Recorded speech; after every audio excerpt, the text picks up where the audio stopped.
Hello student, आज के इस वीडियो में क्लास 8 भूगोल चैप्टर नंबर 3 जिसका नाम है कृषि। तो हम लोग इस चैप्टर के अभ्यास के प्रश्नों का उत्तर करेंगे। अभी से पहले हमने करा दिया है चैप्टर 1 और 2 को, जो आप लोग इस वीडियो के डिस्क्रिप्शन में जाकर के देख सकते हैं। तो चलिए आज के इस वीडियो को फटाफट से स्टार्ट करते हैं। अगर आप लोगों का कोई क्वेरी है, आप लोगों का कोई क्वेश्चन पूछना है, तो आप लोग कमेंट सेक्शन के माध्यम से पूछ सकते हैं। तो चलिए आपके सामने फर्स्ट क्वेश्चन आता है जिसमें कहा गया है कि निम्नलिखित प्रश्नों के उत्तर दीजिए। फर्स्ट क्वेश्चन में कहा गया कृषि क्या है। तो आइए कृषि के बारे में जानते हैं। कृषि एक प्राथमिक क्रिया है जिसमें फसलों, फलों, सब्जियों, फूलों को उगाना और पशुधन को पालना कृषि कहलाता है। ठीक है, आप इसका डिफिनेशन इस तरीके से दे देंगे। सेकेंड क्वेश्चन का है कि उन कारकों का नाम बताइए जो कृषि को प्रभावित कर रहे हैं। तो कृषि को प्रभावित करने वाले अगर कारक के नाम देखें तो सबसे पहले आपके साथ आता है स्थलाकृति। स्थलाकृति कहने का मतलब कि वहां का स्थल कैसा है, मैदानी है, पठारी है। एक बात यहाँ पे किया गया है, मैदानी है, पठारी है या पर्वतीय है, ठीक है, या मरुस्थलीय है, ये आपके स्थलाकृति होता है। मिट्टी की बात करें तो मिट्टी की यहाँ पे गुणों की बात किया है कि मिट्टी किस तरीके का है, क्या वो मिट्टी उपजाऊ है, ठीक है, क्या वो मिट्टी उपजाऊ है, जलोढ़ है, रेतीली है, कौन सा मिट्टी है, इसकी बात। फिर उसके बाद जलवायु। जलवायु का मतलब वहां पे मौसम का क्या स्थिति रहता है, ठीक है, मौसम की क्या स्थिति रहता है। तो ये सारे चीज मिल करके कृषि को प्रभावित करने वाले कारक होते हैं। अगर अच्छा मृदा, अच्छा स्थलाकृति और जलवायु अनुकूल रहा तो वहां पे कृषि की क्या होगी, उपज अधिक होगी, अन्यथा वहां पे उपज कम होगी। ठीक है, अब आते हैं हम लोग क्वेश्चन नंबर 3 पे। क्वेश्चन नंबर 3 में कहा है कि स्थानांतरित कृषि क्या है, इस कृषि की क्या हानियां हैं। तो आइए स्थानांतरित कृषि के बारे में जानते हैं। तो कृषि की वह पद्धति जिसमें वृक्षों को काटकर और जलाकर भूखंड को साफ करके कृषि किया जाता है, स्थानांतरित कृषि कहलाता है। इसमें क्या किया जाएगा, एक विशाल भूखंड को साफ किया जाएगा जिसमें वन है या वृक्ष पहले से जमे हुए थे या रोपे गए थे, उसको काट करके जलाया जाता है और उसके बाद उस जमीन को साफ किया जाता है और फिर वहां पे कृषि की जाती है। इसकी हानि की अगर बात करें तो इस कृषि के निम्नलिखित हानियां हैं, जिसमें आपको देखने को मिलेगा वनों का सफाया हो जाना। यानी इस कंडीशन में जब आप स्थानांतरित कृषि करते हैं तो आप जिस जगह पे करेंगे वहां के वन को आप समाप्त कर देंगे। मृदा जो अपरदन की समस्या है वहां पे ज्यादा उत्पन्न हो जाएगी, यानी मृदा अपरदन वहां पे होना स्टार्ट हो जाएगा। पर्यावरणीय समस्या भी उत्पन्न होगी, जैसे कहने का मतलब पर्यावरण का जो संतुलन है, ठीक है, पर्यावरण का जो संतुलन है वो भी बिगड़ना शुरू हो जाएगा। तो ये इसके कुछ यहाँ पे हानियां हैं जो हमने आपको बताया। अपने मन से भी लिख सकते हैं और भी हानि को, कोई दिक्कत नहीं है। अब हम पढ़ते हैं आगे के क्वेश्चन नंबर 4 पे, जिसमें कहा गया है कि रोपण कृषि क्या है। तो आइए रोपण कृषि के बारे में जानते हैं। रोपण कृषि वह पद्धति है जिसमें फसलों को एक फसल के रूप में रोपा जाता है। यानी कहने का इसका मतलब है कि रोपण कृषि में आप एक बार में एक ही फसल को उगा सकते हैं। फॉर एग्जाम्पल अगर आप चाय की बात करें तो आप एक बार चाय की खेती करेंगे तो साल भर में आपको एक ही बार उसको रोपना होगा और एक ही बार आप उस फसल को काट लेंगे। ठीक है, केला आप अच्छे तरीके से इसका एग्जाम्पल में समझ सकते हैं। केला आप देखे होंगे अपने घर के आसपास या अपने घर में भी, कि जब केला को रोपा जाता है तो एक बार केला फर जाने के बाद उसको जड़ से काट दिया जाता है। ठीक है, तो हम यहाँ पे क्या देखें, ये भी एक रोपण कृषि के अंतर्गत ही आता है। तो यहाँ पे वही चीज हमने लिखा है कि रोपण कृषि की वह पद्धति है जिसमें फसलों को एक फसल के रूप में रोपा जाता है, रोपण कृषि कहलाता है। एग्जाम्पल के रूप में चाय, कहवा, काजू, रबड़, केला, कपास, धान, गेहूं इत्यादि इस कृषि के कुछ उदाहरण हैं। रोपण कृषि को एक और नाम दिया जाता है और वो कौन सा नाम है, वाणिज्य कृषि। ये भी आपको ध्यान में रखना है कि रोपण कृषि को वाणिज्य कृषि के नाम के रूप में जाना जाता है। वाणिज्य कृषि क्या होता है, तो इसमें अपने व्यवसाय के लिए लोग फसलों को उगाते हैं। जैसे कि अगर आप केला की बात करें तो केला एक व्यवसाय के रूप में उगाते हैं ताकि केला को बेच करके उससे धन अर्जित किया जा सके। ठीक है, तो इसलिए व्यवसायिक कृषि या वाणिज्य खेती के नाम से भी जाना जाता है। अब हम आगे बढ़ते हैं क्वेश्चन नंबर 5, जिसमें कहा गया है कि सरकार किसानों को कृषि के विकास में किस प्रकार मदद करती है। तो देखिए उत्तर में हमने लिखा है कि सरकार किसानों को कृषि के विकास में अनेक प्रकार से मदद करती है और ये बारी बारी से हम सारी चीजों को देखेंगे। तो सरकार किसानों को उन्नत बीज, उर्वरक, कृषि उपकरणों तथा कीटनाशकों के लिए आर्थिक सहायता प्रदान करता है। आर्थिक सहायता करने का मतलब रुपए ऋण पर देता है, रुपए क्या करता है, ऋण पर देता है, या विकास योजना के नाम पर, विकास योजना के नाम पर किसानों को कुछ आर्थिक सहायता, जैसे अभी के टाइम में 2,000 रुपया सम्मान निधि के रूप में दिया जा रहा है किसानों को। ठीक है, तो यही चीज कहा जा रहा है कि जो सरकार है किसानों को उन्नत बीज के लिए, उन्नत उपकरण के लिए, कृषि से संबंधित कीटनाशक जो दवा है उसके लिए, ठीक है, इन सब चीजों के लिए आर्थिक मदद करता है। ये भी कृषि के विकास में एक मदद के रूप में देखा जाता है।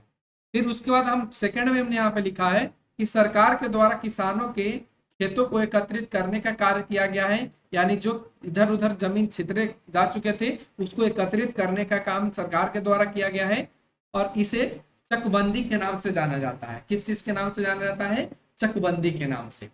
थर्ड में हमने लिखा है, और फोर्थ में कि थर्ड में आप देखेंगे कि सरकार कृषि उत्पादों को खरीद बिक्री को उचित मूल्य प्रदान कराती है। अब खरीद बिक्री करने का मतलब, जैसे किसानों के पास अनाज उत्पन्न हुआ, ठीक है, किसानों के पास क्या हो, अनाज उत्पन्न हुआ, और वो अनाज को सरकार क्या करेगा, एक उचित मूल्य पे, ठीक है, एक उचित मूल्य पे उसको खरीदेगा। क्या करेगा, खरीदेगा। तो ये खरीद बिक्री की जो पद्धति है वो कृषि के विकास में भी मदद करती है, ताकि किसानों के पास अच्छा उसका मूल्य मिल सके और वो अपने सामानों को या अपने अनाजों को उचित मूल्य पर बेच सके। 4 नंबर में हमने देखिए यहाँ पे लिखा है कि सरकार के द्वारा किसानों के अनाज के भंडारण अर्थात रखने की सुविधा भी प्रदान करा रही है।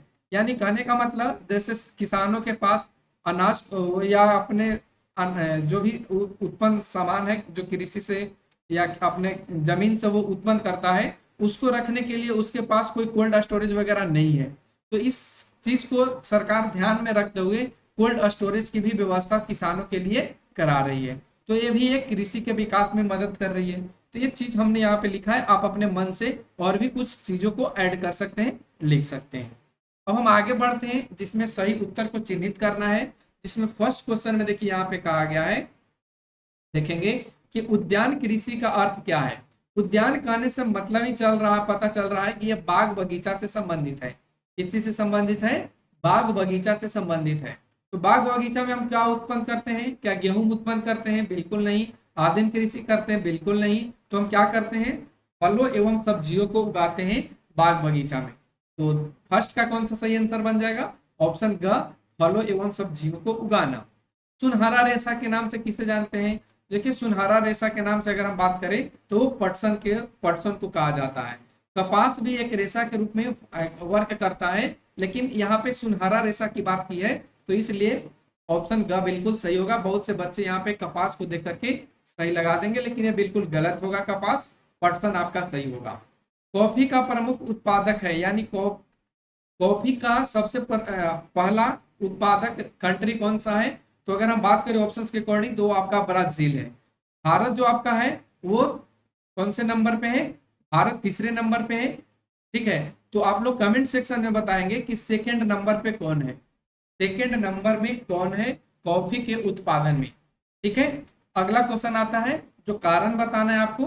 कारण क्या बताना है कि भारत में कृषि एक प्राथमिक क्रिया है। ठीक है, भारत में कृषि एक प्राथमिक क्रिया है, कारण बताइए।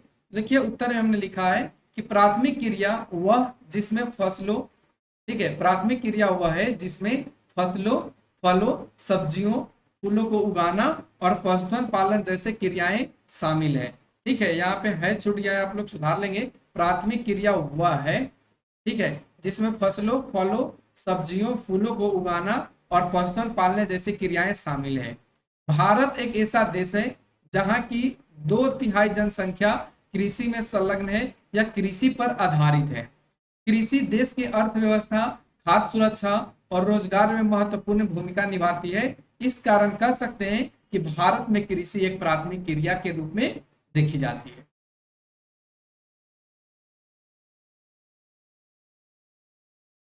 थ्री का सेकंड क्वेश्चन में कहा गया है कि विभिन्न फसलें विभिन्न प्रदेशों में उगाई जाती है। ऐसा क्या रीजन है, तो देखिए उत्तर में हमने लिखा है कि विभिन्न फसलें विभिन्न प्रदेशों में उगाई जाती है। इसका सबसे बड़ी कारण है कि भारत के विभिन्न प्रदेशों में विभिन्न प्रकार के स्थलाकृति, जलवायु तथा मृदा का विस्तार है। अतः ये सभी मिलकर फसलों के उपज में विभिन्नता को प्रदर्शित करता है। समझना अगर चाहें तो स्थलाकृति के मतलब हम समझा चुके हैं कि हमारे भारत में हर स्टेट का अलग अलग अपना स्थल है, यानी कहीं पे पर्वतीय क्षेत्र आपको ज्यादा देखने को मिलेगा, कहीं पे आपको मैदानी क्षेत्र देखने को ज्यादा मिलेगा। तो इस कंडीशन में दोनों जगह फसल की अगर उत्पादन की बात करें तो दोनों जगह फसल के उत्पादन में विभिन्नता को देखी जाएगी। ठीक है, दोनों जगह फसल के उत्पादन में क्या देखी जाएगी, फसलों के विभिन्नता को देखी जाएगी। तो इस वजह से कह सकते हैं कि विभिन्न प्रदेश विभिन्न प्रकार के फसल को उगाती है। ठीक है, अब बढ़ते आगे के क्वेश्चन जो आपको अंतर स्पष्ट करना है। तो चलिए हम अंतर को स्पष्ट करते हैं, जिसमें कहा गया है कि प्राथमिक क्रियाएं और तृतीयक क्रियाएं क्या है, दोनों में अंतर कीजिए। तो देखिए हमने दोनों में यहाँ पे अंतर किया है, एक तरफ प्राथमिक क्रियाएं लिखा है और सेकेंड तरफ हमने तृतीयक क्रियाएं को लिखा है। अब चलिए बारी बारी से समझते हैं। तो प्राथमिक क्रिया क्या होता है? तो प्राथमिक क्रियाओं के अंतर्गत उन सभी क्रियाओं को शामिल किया जाता है जिसका प्रबंधन प्राकृतिक संसाधनों के उत्पादन और निष्कर्षण से किया जाता है। यानी प्राकृतिक संसाधन में जो भी चीज होंगे वो प्राकृतिक से रिलेटेड होंगे, गॉड से रिलेटेड होंगे। और उदाहरण के रूप में आप देख सकते हैं वो कृषि है और एक मत्स्य है। ठीक है, लेकिन अगर तृतीय कृषि की बात करें तो इसके अंतर्गत सेवा क्षेत्र को शामिल किया जाता है। और सेवा क्षेत्र कौन कौन से हैं? तो इसमें प्राथमिक और द्वितीय क्षेत्र को मिला करके या उनकी सहायता करने की जो प्रक्रिया है उसी को हम सेवा क्षेत्र का नाम देते हैं। जैसे कहने का मतलब कृषि है, कृषि के चीजों को क्या करेगा, कहीं दूसरे जगह जाकर के व्यापार कराएगा यानी बेचेगा। तो जो व्यापार होगा वो तृतीय क्रिया के अंतर्गत आएगा और ये आपका कृषि है वो आपके प्राथमिक क्रिया के अंतर्गत आएगा। तो हमने देखा कि तृतीय क्रियाएं में प्राथमिक क्रियाओं को शामिल किया जाता है। ठीक उसी तरीके से यहाँ पे और भी एग्जाम्पल है, यातायात, बैंकिंग, बीमा और विज्ञापन तृतीय क्रियाओं के उदाहरण है। तो आप तृतीय क्रियाएं और प्राथमिक क्रियाएं को बहुत अच्छे से डिटेल में समझ पाए होंगे। अब हम आते हैं क्वेश्चन नंबर 4 के 2, जिसमें कहा गया है कि निर्वाह कृषि और गहन कृषि क्या है, दोनों में अंतर कीजिए। तो आप देख पाएंगे यहाँ पे निर्वाह कृषि को हमने एक तरफ लिखा है और गहन कृषि को एक तरफ लिखा है। तो सबसे पहले हम निर्वाह कृषि की बात कर लें। तो निर्वाह कृषि अगर बात करें तो इसके नाम से ही पता चल रहा है कि लोग अपने जीवन की आवश्यकताओं को पूरा करने के लिए क्या करते हैं, इस कृषि को करते हैं। जैसे जितनी जरूरत है उतना ही लोग क्या करेंगे, धान जो भी अनाज है उसका वो उत्पादन करेंगे। लेकिन गहन कृषि की बात करें तो गहन कृषि जनसंख्या के अकॉर्डिंग किया जाता है और इसमें आवश्यकता से अधिक अनाजों को उत्पादन किया जाता है। यानी छोटे से भूखंड है, यहाँ पे बहुत कोशिश किया जाएगा कि ज्यादा से ज्यादा फसलों का उत्पादन हो। लेकिन अगर निर्वाह कृषि की बात करें तो बड़ा सा जमीन है लेकिन अपने जीवन के निर्वाह के उद्देश्य से ही क्या किया जाता है, अनाजों का उत्पादन किया जाता है। तो ये आपका निर्वाह कृषि के अंतर्गत आ जाएगा। निर्वाह कृषि को करने के लिए पारंपरिक तरीके का इस्तेमाल किया जाता है, यानी जो पूर्वजों के द्वारा चलते आ रहा है वही पद्धति का इस्तेमाल निर्वाह खेती के अंतर्गत किया जाता है या कृषि के अंतर्गत किया जाता है। लेकिन गहन कृषि में क्या किया जाता है, आधुनिक तरीके का प्रयोग किया जाता है। जो आज के नए नए औद्योगिक नए नए मशीन बने हैं, प्रौद्योगिकी का इस्तेमाल किया जाना, ये आज की कृषि को दर्शाता है। और ये जो कृषि है वो आपके गहन कृषि के अंतर्गत आएगा। ठीक है, किसके अंतर्गत, गहन कृषि। इस कृषि के अंतर्गत फसलों को एवं वर्ष फसलों को यहाँ पे एक होगा, फसलों को एक वर्ष में एक ही बार उगाया जाता है।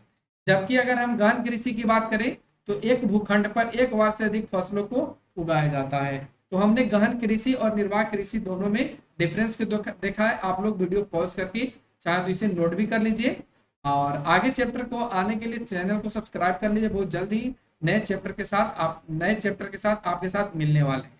तो आज के वीडियो में बस इतना ही। Thanks for watching, take care, bye bye. फिर मिलते हैं अगले चैप्टर अगले कंटेंट के साथ।